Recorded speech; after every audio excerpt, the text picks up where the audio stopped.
है। नमस्कार दोस्तों, आज हम सिंपल लैंग्वेज में समझेंगे कि इंडियन रुपया यानी रुपए की वैल्यू डॉलर के सामने क्यों गिर रही है। सबसे पहला रीजन है डॉलर की स्ट्रेंथ। जब अमेरिका की इकोनॉमी स्ट्रांग होती है और वहां इंटरेस्ट रेट्स बढ़ते हैं, तब दुनिया भर के इन्वेस्टर्स अपना पैसा यूएस डॉलर में लगाने लगते हैं। इससे डॉलर और स्ट्रांग हो जाता है और रुपया वीक दिखने लगता है। दूसरा बड़ा रीजन है इंपोर्ट ज्यादा होना। इंडिया बहुत सारा क्रूड ऑयल और इलेक्ट्रॉनिक्स बाहर से खरीदता है। इन सब चीजों की पेमेंट डॉलर में होती है। जब इंपोर्ट्स बढ़ते हैं तब डॉलर की डिमांड भी बढ़ जाती है और रुपए पर प्रेशर पड़ता है। तीसरी या स्टॉक मार्केट रिस्क की वजह से फॉरेन इन्वेस्टर्स इंडिया से पैसा निकालकर सेफर मार्केट्स में ले जाते हैं। इससे रुपया और वीक हो सकता है। चौथा रीजन है inflation.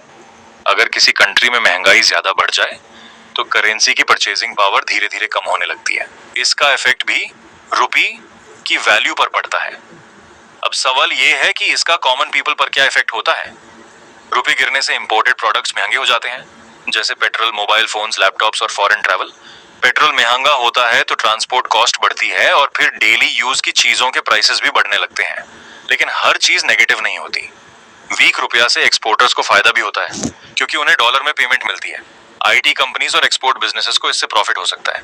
To those two rupee का गिरना एक कॉम्प्लेक्स इश्यू है, जिसमें ग्लोबल इकोनॉमी, इंपोर्ट्स, इन्फ्लेशन और इन्वेस्टर्स सबका रोल होता है। अगर आपको ये एक्सप्लेनेशन यूजफुल लगा हो तो शेयर जरूर करें और चैनल को सब्सक्राइब करें।